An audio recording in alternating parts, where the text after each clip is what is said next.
Hello everyone, it's Nutandeep and welcome back to my channel. So today I just wanted to tell you this reading is important, okay? और आज से ही हम reading करेंगे और जो book मेरे पास है I have already mentioned you this book the great stories of Munshi Premchand okay. तो इस बुक की स्टोरीज मैं पढ़ूंगी और उसके मीनिंग भी बताऊंगी as well as I am gonna tell you about the grammar rules, how the grammar rules are being used in the sentences and that will intensify your knowledge। आपकी knowledge को बढ़ाएगा, grammar की knowledge को basically, ठीक है। So let get started. Today I chose this lesson this story Sujan Bhagat. ये story मैंने pick करी है, ठीक है। तो जो ये स्टोरी है, वैसे already I have read this book, पहले ही पढ़ ली है बुक की स्टोरी, इस बुक की स्टोरी, पूरी बुक नहीं पढ़ी अभी, but yes I love this book. और जो स्टोरीज़ है वो बहुत ज़्यादा इंटरेस्टिंग है, बहुत ज़्यादा कैप्टिवेटिंग है, कैप्टिवेटिंग जो हमें और ज़्यादा अट्रैक्ट करे उसकी तरफ पढ़ने के लिए, देखने के लिए, ओके। सो सुजान भगत स्टोरी में पढ़ रही हूँ, ठीक है। चैप्टर नंबर आई थिंक 27 है, yes 27। So now I am gonna read it out loud, ठीक है। और मैं इसे रीड भी करूँगी और इसका मीनिंग भी बताऊँगी आपको। When they have money, simple villagers are inclined to spend for religion and fame। जब उनके पास पैसे हुआ करते थे तो जो साधारण विलेजर्स थे वो ज़्यादा धार्मिक कार्यों में ही इन्वेस्ट करना, पैसे खर्च करना चाहते थे। अनलाइक द जेंट्री, न कि उन शरीफों की तरह who go on a spending स्प्री, जो हमेशा ही खर्च करते थे किस पे, एक जो फेस्टिवल है या सेलिब्रेशन है उस पर ज़्यादा वो खर्च करते थे, धार्मिक कार्यक्रमों के लिए नहीं। For many years Sujan's farming had been raining gold. कई सालों तक सुजान की जो फार्मिंग थी, उसकी खेती थी, वो रेनिंग गोल्ड यानी कि सोना बरसाती रही। हैड बीन रेनिंग गोल्ड, बरसाती रही, had been raining, okay. Had been plus third form आ रहा है, यानी वो काम होता रहा पास्ट में, ठीक है।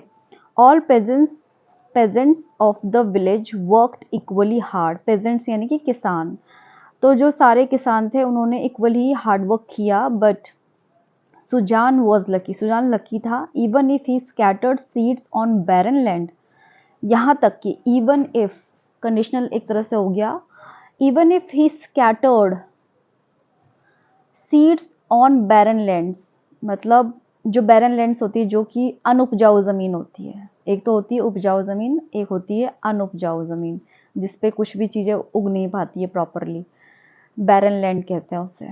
तो वो अगर बैरन लैंड पे भी सीड्स को डाल देता था यूं ही, समथिंग डिड ग्रो, कुछ भी ज़रूर उसमें ग्रो होता था। Sugar cane was planted continuously for 3 years. Sugar cane, गन्ना, वो 3 सालों तक कंटिन्यूसली प्लांट करते रहे, उसे उगाते रहे, ठीक है। फॉर्ट्यूशियसली प्राइस ऑफ गुर जैगरी वॉज हाई। सडनली क्या था, सडनली, फॉर्ट्यूशियसली यानी कि फॉर्ट्यूशियसली, फॉर्ट्यूशियसली मतलब अचानक ही, अनायास ही, जो गुड़ के प्राइस थे, जैगरी का, जैगरी यानी गुड़, गुड़ के जो प्राइस थे वो बहुत ज़्यादा हाई थे। ही अर्न अबाउट 2,500 रुपीज़, 2,500 रुपये उसने अर्न किया। And he engaged himself in religious activities, उसने अपने आप को धार्मिक कार्यक्रमों के लिए अपने आप को इंगेज कर लिया, बिजी कर लिया। Saint and sages were invited to his house. Saint and sages यानी कि संत, साधु संत इनवाइट किए गए उसके घर पर। Smoke fire was lighted at his door, smoke fire यानी धुएं वाला आग। And when revenue officials came to the region, region यानी क्षेत्र, they stayed in Sujan Mahato's verandah, वो सुजान महातोज के वेरेंडा में ही रुकते थे। Head constable, thana incharge, officers of education department of the area, some of these were always found in his verandah. Mahato was extremely happy, बहुत ज़्यादा खुश था Mahato. It was my good fortune, ये मेरा सौभाग्य है। Such high officers come and stay at my house, इतने बड़े लोग, बड़े ऑफिसर्स मेरे घर आते हैं, रुकते हैं। And the same officers before whom he couldn't open his mouth earlier were never tired of calling him Mahato Mahato with respect। ये वही ऑफिसर्स हैं जिनके आगे उसकी जुबान नहीं खुलती थी, और आज वो महातो विद रिस्पेक्ट कहते हुए नहीं थकते हैं। Sometimes he arranged devotional singing in group. When one saint saw this prosperous village, prosperous यानी समृद्ध village, he settled there, वो वहीं रुक गया। His adherents यानी अनुयायी enjoyed smoking hemp, उन्होंने जो भांग वाली स्मोकिंग होती है, हेम्प यानी भांग वाली स्मोकिंग होती है, उसे एंजॉय करी। A drum and cymbals were arranged, एक ड्रम और सिम्बल यानी कि मंजीरा, cymbals were arranged. Religious gathering started taking place. It was all Sujan enterprise, ये सारा सुजान का ही उद्यम और मेहनत थी। एंटरप्राइज मेहनत, उद्यम। His cows and buffaloes yielded seers liters of milk, जो उसके गाय और भैंसे थी, yielded मतलब देना, seers of litres of milk देती थी। But not a drop of it went down Sujan's throat. See line कितनी इजीली लिखी हुई है, जैसे हम बोलते हैं नॉर्मली तो वो थोड़ा लगता है इसकी इंग्लिश क्या होगी। But not a drop of it went down Sujan's throat, मतलब एक उसकी बूंद भी सुजान के गले नहीं उतरती थी। समटाइम्स ऑफिसर्स गल्टेड, उसको गटक जाते थे, जो ऑफिसर्स थे दूध को वो गटक जाते थे। समटाइम्स महात्मा, कुछ समय कुछ कभी कभी महात्मा गटक जाते थे। What has a peasant to do with milk and ghee, peasant यानी किसान, एक किसान को दूध और घी से क्या करना। He needs only rotis and vegetables, उन्हें तो सिर्फ रोटी और सब्जी चाहिए। सुजान्स ह्यूमिलिटी यानी कि नम्रता न्यू नो लिमिट्स नाउ, उसकी कोई अब सीमा नहीं थी। He received everybody with bowed यानी झुका हुआ। Bowed had lest people, see यहाँ पे ग्रामर आया ना, lest कहीं, lest people should think that he has become proud of money, कहीं लोग ये ना सोचे कि उसे धन का प्राउड हो गया है, बहुत ज़्यादा घमंड हो गया। Okay, the village had only 3 wells, 3 ही वेल्स थे, कुएं थे। Many fields did not get water, their crops were destroyed. Sujan got a पक्का paved well made, उसने एक पक्का कुआं बनवाया, well. The well was married, उसकी शादी की गई। A yagya was held and thereafter, उसके बाद फीस्ट, दावत हुई। The day water was drawn for the first time, जिस दिन पहली बार बारिश हुई।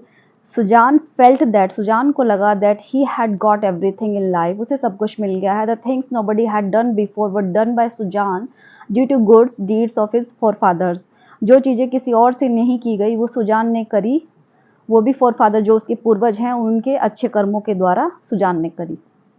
One day pilgrims heading for गया स्टेड इन द विलेज, जो तीर्थ यात्री थे वो गया की तरफ जा रहे थे एक दिन। There food was cooked as usual at the door of Sujan. Sujan was desirous of going on a pilgrimage to Gaya, Sujan को बहुत ज़्यादा ही खुश मतलब डिज़ायर थी, एक बहुत मन था कि उसे तीर्थ जाना है for a long time. Okay, considering it a good opportunity he too became ready to go with them, वो भी जाना चाहता था कि तो ये तो बहुत ही अच्छी अपॉर्चुनिटी है।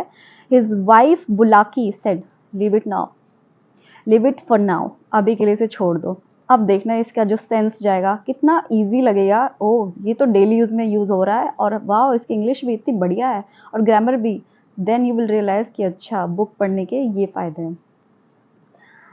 सो कहाँ पर मैं थी, विल गो नेक्स्ट ईयर, पत्नी ने कहा हम अगले साल जाएंगे।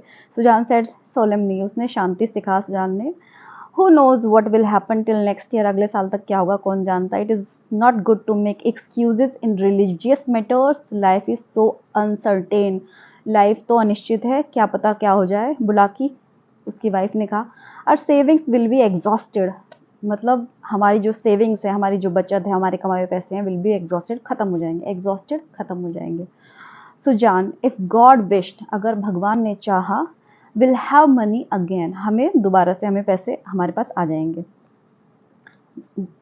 इफ गॉड विश्ड, लाइन देखिए आपने, if God wished, there is no shortage in his coffer, उनके दर पे कोई कमी नहीं है, भगवान के दर पे कोई कमी नहीं है। Bulaki had no answer to this, Bulaki को कोई जवाब नहीं सूझा। Why would she endanger her, वो अपने आप, ओके लाइन पढ़ती हूँ। Why would she endanger her salvation by hindering a holy deed, वो अपने सल्वेशन यानी कि मोक्ष, अपने मोक्ष को किसी खतरे में क्यों डाले, अगर वो किसी होली डीड के लिए, एक अच्छे काम के लिए अगर वो मना कर देती है तो वो अपने मोक्ष से दूर हो जाएगी, जो मोक्ष जो कि एक मरने के बाद प्राप्ति होती है जिसकी। In the morning man the women proceeded for Gaya, Gaya की ओर बढ़े, प्रोसीडेड फॉर गया।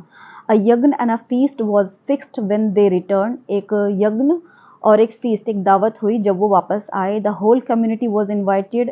एरिकनेट, एरिकनेट यानी कि सुपारी, वॉज डिस्ट्रीब्यूटेड इन 11 विलेजेस, 11 गाँव में बांटे गए। All this was done with such fanfare, fanfare यानी कि धूमधाम। All this was done with such fanfare that there was applause from far and wide, दूर दूर तक उसके लिए तालियां बज रही थी। Everybody said that if God gives money to someone, he should also give such a big heart. There is not a bit of pride in him, and he was collecting used leaf plates himself. वो खुद ही जो leaf plates थे उनको वो खुद ही उठा रहा था, लोग ये बातें कर रहे थे। And he has glorified the name of his dynasty, जो उनका वंश था उसको उसने ग्लोरीफाई किया। If anyone has a son he should be like him, अगर किसी का लड़का हो तो वो बिल्कुल ऐसा ही हो। व्हेन हिज फादर डाइड, जब उसका पिता खत्म हुआ, there was nothing in house, उसके घर पे कुछ भी नहीं था। Now Lakshmi has made it her permanent abode, now Lakshmi ji, माता लक्ष्मी जी ने एक परमानेंट अपना घर यहाँ बना लिया है। अबोर्ड यानी घर, जो कि हम डेटीज के लिए यूज़ करते हैं। वन जेलस मैन सेड, एक जेलस मैन ने कहा, he has found some hidden treasure, उसे जरूर कुछ एक छुपा हुआ खजाना मिल गया है। He was reprimanded by everyone, उसे सबकी डांट पड़ी। Yes it was your forefathers, वो तुम्हारे पूर्वज थे क्या? Who had left the treasure, जिसने कि वो सारा खजाना छोड़ दिया था। That has come into his hand, जो कि उसके हाथ में आया, यानी कि सुजान के हाथ में आया है। Brother this wealth has come from his religiosity, उसके धार्मिक कार्यों की वजह से उसके पास ये वेल्थ आया है, ये धन आया है। You are also working equally hard, तुम भी तो उतना ही काम कर रहे हो। Why such sugar cane doesn't grow in your field, तुम्हारे खेतों में वो गन्ना क्यों नहीं उगता है? Why don't you get such crop, तुम्हारी ऐसे फसल क्यों नहीं होती? God first sees the individual's heart, पहले भगवान किसी किसी का भी दिल देखता है। He gives only to the man who knows how to spend, वो उसी को देता है, भगवान उसी को देता है जो जानता है how to spend. Sujan Mahato became Sujan Bhagat a devotee of God, bhagat यानी a devotee of God. Bhagat have a different way of life, जो भगत होते हैं उनके अलग अलग तरीके होते हैं जीवन जीने के। He doesn't eat anything until he has bathed, जब तक वो नहाते नहीं तब तक वो खाना नहीं खाते। If the holy river Ganga is too far from his residence, अगर जो गंगा नदी है वो अगर बहुत ज़्यादा दूर है तो he is unable to return by noon after having a dip into it daily, तब तो वो बहुत ज़्यादा ही अनेबल हो जाता है घर वापसी में, दोपहर से पहले वे नहीं आ सकता है daily. Then he must bathe in it at least on festival, नहीं तो उसे फेस्टिवल पे तो ज़रूर ही ऐसे नहाना चाहिए। Devotional singing in his house is must, जो एक डिवोशनल सॉन्ग्स होते हैं वो उसके घर में ज़रूर बजने चाहिए। Worshipping daily is compulsory for him, daily पूजा करना भी बहुत ज़रूरी है। And he has to be very careful as far as his eating habits are concern, और उसे बहुत ज़्यादा खाने पीने में कंसर्न रहना पड़ेगा। What is the most important is to give up lying, और जो सबसे ज़्यादा इंपॉर्टेंट है वो झूठ बोलने को छोड़ना, give up lying. A Bhagat can not lie, एक भगत झूठ नहीं बोल सकता। If an ordinary man lies once he will be punished by one, a bhagat will be punished 1 lakh times more than the same lie. For an ignorant person many sins are pardonable, एक बंदे के लिए, एक individual के लिए बहुत सारे जो झूठ हैं, पाप हैं, वो फिर भी माफ़ी के योग्य हैं, but not for a knowledgeable man, एक नॉलेजेबल मैन के लिए नहीं, यानी कि भगत के लिए नहीं। There is no penitence for him, उसके लिए कोई पश्चाताप नहीं है। पेनिटेंस यानी कि पश्चाताप। Even if there is, it is very difficult, अगर है भी तो बहुत डिफिकल्ट है। Sujan had to follow now the restriction meant for bhagats. Till now his wife was that of a laborer. He had no ideal restriction before him. Now reflection entered his life. This path is strewn with thorns. This path is strewn with thorns. Strewn with thorns मतलब कांटों से भरी हुई, strewn with thorns, कांटों से भरी हुई। Serving people was the goal of his life. लोगों की सेवा करना उसकी गोल थी। And he assessed life situation by this measure. उसको अपनी ज़िंदगी की सिचुएशन को इसी तरीके से आंकना था। असेस्ट यानी कि आंकना। Now he measured them on the scales of their appropriateness. One could say that coming out of a life of outwardly appearances, he now entered the life of inner reality. He had started lending money to people. लोगों को उसने उधार देना चालू कर दिया। Now his conscious pricked him while charging interest. अब जब भी वो इंटरेस्ट चार्ज करता तो जो उसका कॉन्शियस था वो अंदर से उसका मन कहता है कि नहीं नहीं करना है. Now his conscious pricked him while charging interest even while milking cows. Milking cows यानी कि काउ को दूध निकालते हुए. He thought about calves. वो बछड़ों के बारे में सोचता. Lest the calf should go hungry. कहीं बछड़े भूखे न रह जाएं. He was head of the family. Many a times he had caused false evidence to be produced in court, settled many cases after collecting money. Now he hated such deals. Now he kept away from falsehood यानी कि झूठे से, and deceits as far as possible. Deceits यानी धोखा. Earlier his policy was to extract as much as work possible from the laborers and to pay them a little as possible. पहले क्या करता था कि जितना हो सके लोगों से वो लेबरर से काम करवाता था और उसे उतना ही कम से कम देता था. But now he cared more for their wages. अब वो उनकी वेजेस के लिए, उनकी मजदूरी के लिए ज़्यादा केयर करता था, rather than the work done by them. ना कि जो उन्होंने काम किया उसके लिए केयर करता था. और उसे लगता था lest the poor worker should be put to grief. Lest grammar. कहीं गरीब लेबरर्स हैं जो वो और गरीब ना हो जाए. Should be put to grief. Both of his young sons taunted him every now and then. उसके दोनों ही लड़के उसे टॉन्ट करते रहते थे कभी कभी, now and then even Bulaki उसकी wife too now consider him to be an empty bhagat. वो भी उसे खाली भगत ही समझती थी. Who did not care a bit for domestic affairs. घरेलू चीज़ों के लिए जो बिल्कुल भी केयर नहीं करता था. Sujan Bhagat became an empty bhagat in a material world. Gradually Sujan was being relieved of his power. Now he wasn't being revealed यानी हो रहा था, वो खुद हो रहा था. ओके, वो कर नहीं रहा था, वो हो रहा था, इसलिए वॉज बींग रिलीव्ड आया. Now he wasn't consulted even in such important matters as what is to be sown in which field. मतलब क्या बोया जाए किस खेत में, वो भी उससे नहीं पूछा जाता था. How much to be paid to whom. कितना किसे पे किया जाएगा. How much to charge from whom. कितना किससे चार्ज किया जाएगा. What thing was sold on what price. कौन सी चीज़ कितने प्राइस से बेची जाएगी. Nobody was allowed to go to भगत. कोई भी भगत के पास जाने के लिए अलाउ नहीं था, किसी को भी अलाउंस नहीं थी. बोथ सन्स और Bulaki herself handled the affairs. Bulaki और जो उसके लड़के थे वही सारी चीज़ों को हैंडल करते थे. As villagers respected Sujan more, his respect in his own house decline. Decline यानी कम हो गई. विलेजर जितनी रिस्पेक्ट सुजान को देते थे घर में, उसकी रिस्पेक्ट उतनी ही कम हो गई. डिक्लाइंड कम हो गई. His sons now appear to be very respectful to him. उसके जो बेटे थे नाउ अपीयर टू बी लगते थे. अपीयर टू बी लगते थे कि वो अपने पिता की बहुत ज़्यादा रिस्पेक्ट करते हैं. If they saw him laying चारपाई. अगर वो उसे चारपाई बिछाते हुए देखते थे, दे रेन वो भागते थे. And did it for him और उसके लिए करते थे. And did not allow him to fill up his chillum. उसके चिलम को भरने के लिए भी उसे अलाउ नहीं करते. Even insisted on washing his cloth. उसके कपड़े धोने के लिए भी इंसिस्ट करते थे. But he had no authority. पर उसकी कोई अथॉरिटी नहीं थी, उसका कोई एक बेस नहीं था. He was no longer head of the family. अब वो नो लॉन्गर, अब नहीं रहा है, वो अपने घर का हेड नहीं रहा. अब he had become deity of a temple. वो एक मंदिर का सिर्फ डेटी था, एक मूर्ति था. So for today that's all. और मे बी आपको अच्छा लगा हो और ये भी लगा हो कि मैंने कैसा पढ़ा और आपको समझ में आया हो. So I would just give you a piece of advice that आपको भी ऐसी ही कोई इंटरेस्टिंग बुक मंगानी चाहिए और उसे पढ़ना चाहिए, बट वो इंग्लिश वर्जन में होना चाहिए. ओके, अगर ऐसा होगा तो आपकी रीडिंग स्किल्स तो इम्प्रूव होगी ही, उसके साथ साथ आपका जो ग्रामर की तरफ जो आपका एक नज़रिया है वो चेंज होगा और नॉलेज बढ़ेगी बहुत ज़्यादा. और ये पता चलेगा, you will get to know कि कहाँ पे कौन सा ग्रामर रूल लगाना है. और अच्छा, डेली यूजेस जो सेंटेंसेस होते हैं उसमें आप कैसे कर सकते हो. और किसी के बारे में कुछ कैरेक्टर डिफाइन करना है या कुछ बोलना है या सिचुएशनल इंग्लिश है, उसके लिए आप कैसे ग्रामर पोर्शन यूज़ कर सकते हो. So that is all for today. Hope you like this video. Thank you.